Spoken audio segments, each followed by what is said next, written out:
It began on a humid morning in August 1978, the kind of morning when the air over Ohio smelled like diesel and steel. At 5:42 a.m., a Brinkmont security truck rolled out of the Federal Reserve branch in Dayton, carrying an unmarked load. $3.3 million in freshly printed bills bound for the Midwest Commerce Bank in Cincinnati. The guards inside were veterans. Charles Hinton, 48, a father of 3 and former Marine, and Leon Brooks, 29, a quiet man with a gold tooth and a habit of humming gospel songs under his breath. Neither of them knew that by sundown, their truck would vanish from the map. According to official records, it was a standard transfer route, logged, stamped, and cleared by dispatch. The truck's radio check came through at 6:15 a.m., the last confirmed transmission. After that, silence. No distress call, no visual sightings. It was as if a 40,000-pound steel vehicle had been swallowed by the flat Ohio countryside.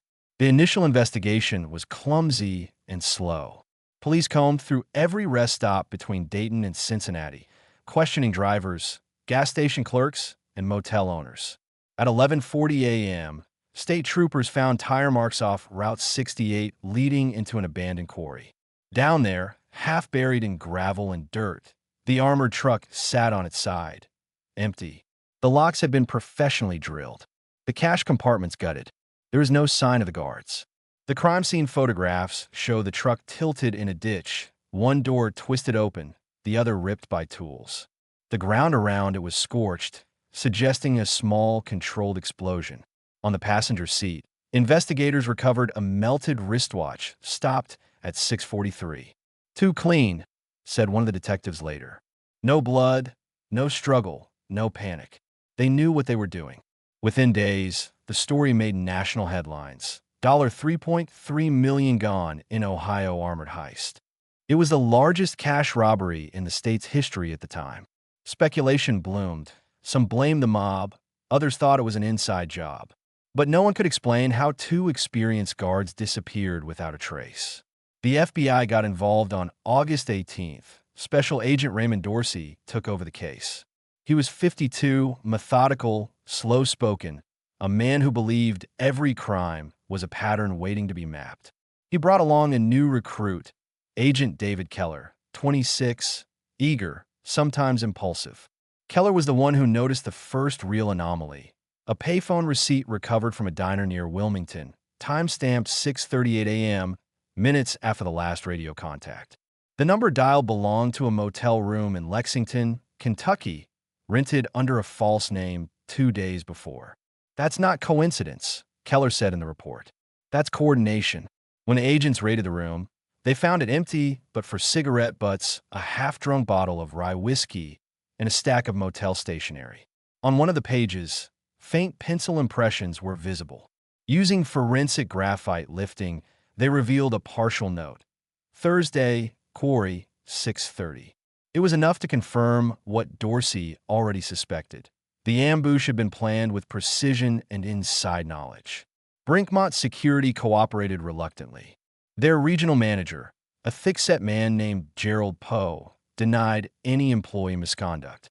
But internal memos, later declassified, revealed 2 guards, Hinton and Brooks, had filed complaints months earlier about a malfunctioning lock system and unregistered maintenance work on their truck. The subcontractor responsible? A small auto repair company named Eastline Mechanics, run by 2 brothers, Tom and Eric Lafferty. Both had minor criminal records for burglary in the late 60s. When Dorsey's team visited their garage, it was shuttered.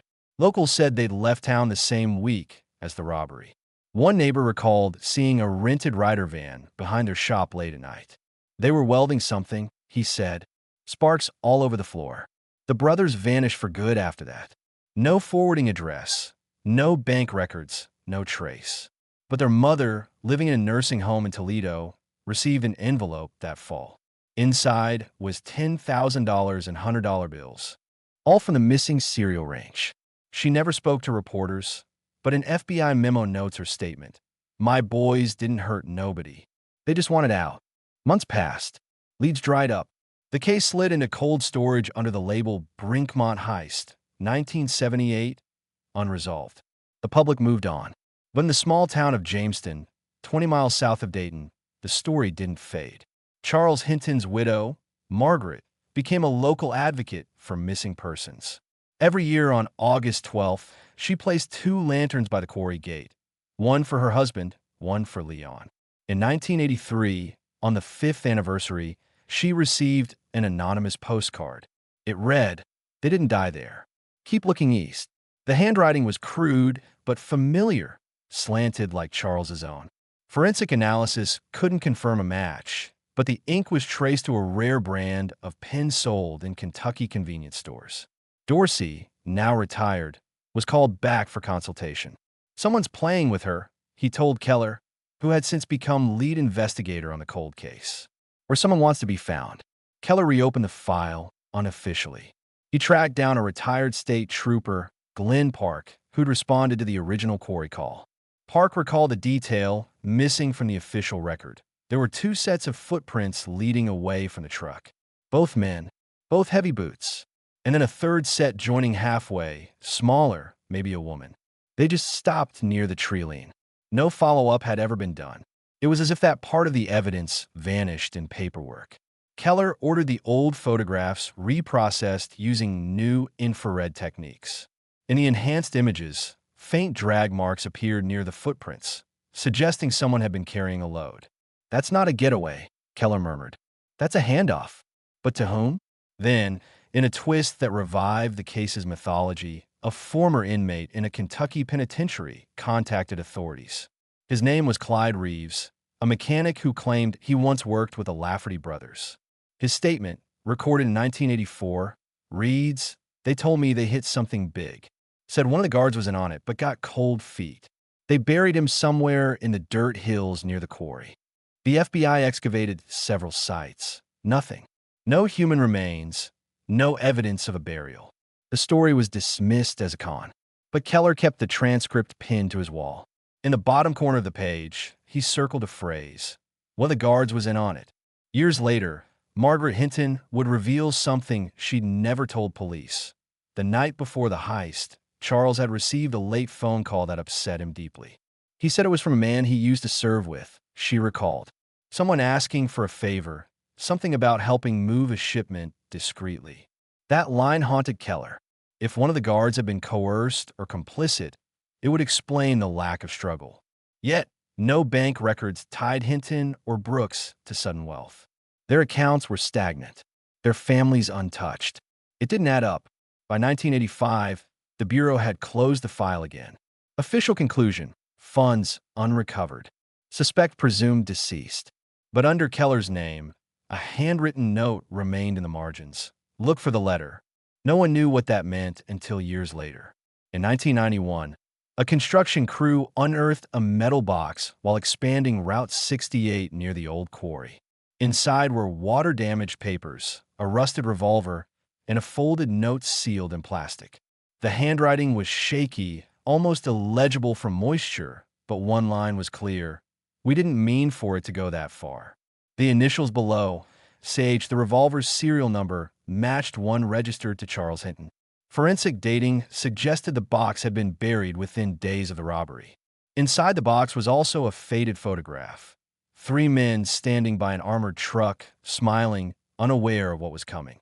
One was Charles. One was Leon. The 3rd man was not identified in any Brinkmont employee roster. He wore a cap with the logo of Eastline Mechanics. For Keller, that was confirmation. There had been a 3rd conspirator, likely one of the Lafferty brothers, or someone tied to them. But the note's tone wasn't that of a criminal's boast. It sounded like remorse. In Keller's report, he wrote, "If this letter is genuine, Hinton was either forced into the job or trapped in it. He knew they'd come after him." The revolver, though rusted, contained one spent casing. No fingerprints survive. Still, Keller believed Hinton had confronted someone at the quarry, perhaps tried to stop the theft. It could explain why both guards vanished, eliminated to erase witnesses. Yet, no bodies ever surfaced. Decades later, locals would whisper about the quarry ghosts, headlights seen at night, engines heard underground. But behind the folklore lay a quiet ache, a woman's unanswered question, an investigator's unfinished map, and a crime that time refused to bury. In 2004, when Margaret passed away, her daughter Laura sorted through her belongings. Among them was a locked wooden box labeled Charles, Private. Inside were war medals, a wedding ring, and a folded newspaper clipping. Brinkmont heist still unsolved. Tucked beneath it, a small envelope. On its flap, written in faded blue ink, "For whoever still cares." Laura hesitated before opening it. Inside was a short note and a faded check receipt from 1978, issued by a gas station near the Kentucky border. The signature on the receipt belonged to Eric Lafferty. On the note, 5 words, "They're still out there, Dave." Laura didn't know who Dave was, but Keller did. When the Bureau received the item through Laura's attorney, Keller, now in his 50s, felt the old chill return. The handwriting matched Charles Hinton's. If true, it meant at least one of the guards had survived the heist and had been hiding for decades. The discovery reopened old wounds, old debts, and one final chase. Because if Hinton had lived, someone had helped him disappear, and someone else had been protecting that secret for over 25 years. As Keller stared at the note, he noticed something almost invisible on the back, an imprint of numbers, maybe coordinates, maybe a date. The Bureau's lab enhanced the marks. It read KY17/mile 43. Keller drove there himself a week later. It was a desolate stretch of highway lined with abandoned barns and old tobacco sheds. Under one of them, behind a loose floorboard, he found a rusted metal tag engraved with the serial of the missing truck's transmission. It had been removed before the vehicle was dumped. Someone had hidden it deliberately. Why leave this here? Keller whispered to himself. The answer, he knew, was both simple and terrifying, because someone wanted the truth found, but not too soon. That night, he sat in his car under the dark Kentucky sky, listening to the hum of insects and the distant sound of freight trains, and he realized something. The heist had never been about money alone. It was about escape. The $3.3 million was fuel for something bigger, an exodus. But whose? And why had Charles Hinton tried to warn them? As the scene fades, we return to the quarry, now overgrown and silent.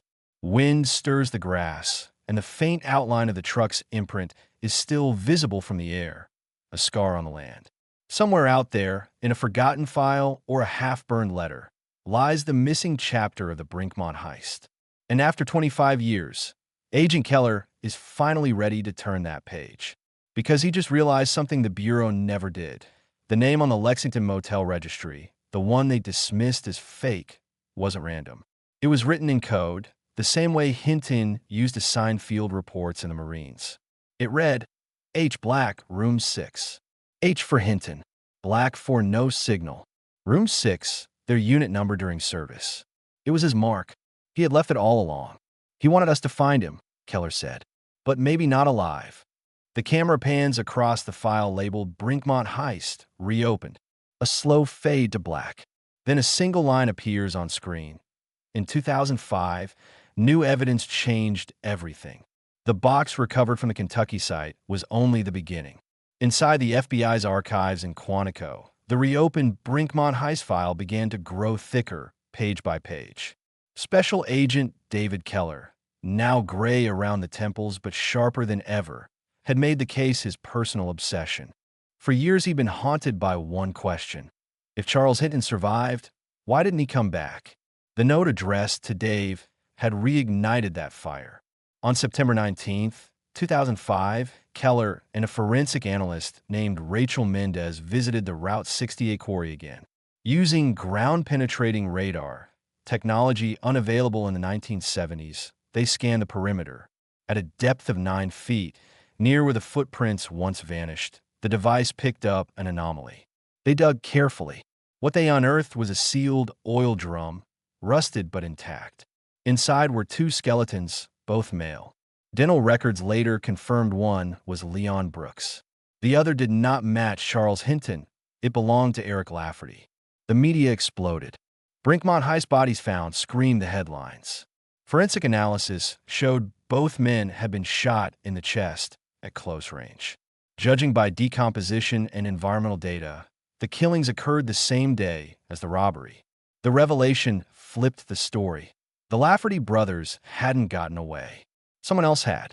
Keller stared at the autopsy photos for hours, tracing each fracture, each wound. If Eric died there, he muttered, then Tom's still out there, or Hinton. Rachel, scanning the lab results, pointed to a residue found inside the oil drum. Traces of motor oil mixed with human tissue and, unusually, sawdust. That's not random, she said. Someone tried to mask the smell.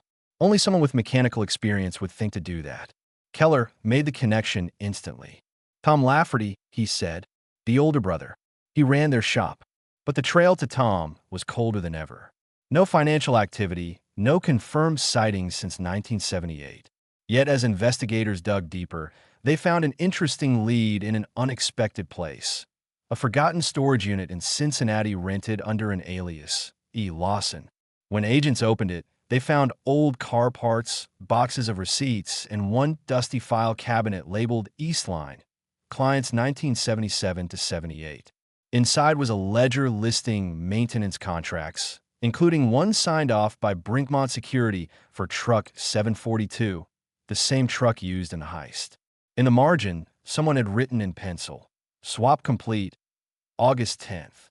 The ink matched Tom Lafferty's handwriting. What did swap mean? Keller suspected the brothers had replaced something in the truck before the heist. Possibly its GPS prototype or tracking relay. When Brinkmont engineers re-examined the old blueprints, they confirmed it. The transponder had been removed and replaced with a dummy shell. The thieves had made the truck invisible. That was the genius of the plan. But it also meant someone with access to the Federal Reserve schedule had tipped them off. Keller reviewed the original witness statements. One name stood out. Susan Caldwell, a dispatcher at Brinkmont who had processed the Dayton route. She'd been 23 at the time. Records showed she'd quit 2 weeks after the robbery and moved to Illinois. Keller tracked her down in 2006, now a grandmother running a small diner outside Peoria. When he introduced himself, she didn't flinch. "I knew this would come back someday," she said. Over coffee, she told him the story she'd carried for nearly 30 years. According to her, the Laffertys had been subcontractors but were also informants for a local crime syndicate, the Varys Group, known for laundering stolen bonds. They approached her in late July 1978 with an offer. Provide the schedule of one cash truck in exchange for $20,000. She refused at first, but days later, she found an envelope in her mailbox containing photos of her younger brother. The message was clear. "I gave them the schedule," she admitted, "but I didn't know anyone would die." Keller asked if she'd ever met the guards. She nodded. Charles came to the office that week. He said someone was asking questions about his route. He looked scared. She paused. He left a note on my desk after that. I didn't read it. I shredded it. I thought I was protecting him. When Keller asked what the note said, she whispered, just 3 words, "They know me." The phrase echoed in Keller's head for weeks. If the mob had infiltrated the operation, maybe Hinton had turned against them, trying to protect his partner.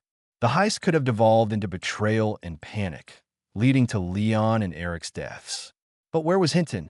The next clue came from an unlikely place. A private investigator in Tennessee named Roger Webb. Webb specialized in tracing missing veterans. He contacted Keller claiming he'd recently handled a background check on a deceased mechanic named Henry Black, who had died in 2004 under mysterious circumstances. The man's fingerprints were partially burned in a workshop fire, but his dental structure matched military records for Charles Hinton. Keller flew to Nashville immediately. The small-town sheriff handed him the coroner's report. The cause of death, cardiac arrest, with evidence of prolonged isolation. In Hinton's rented cabin, they found boxes of tools, books about survivalism, and one item that froze Keller's blood, a metal badge with the inscription Brinkmont Security, guard number 27. Alongside it was a cassette tape labeled for M. The Bureau digitized it. The voice that came through was aged but steady. "Margaret," it began, "if this ever reaches you, I want you to know I try to make it right. We didn't plan for anyone to die. Leon trusted me, and I failed him. Eric panicked, and Tom turned the gun. I stopped him, but it was too late.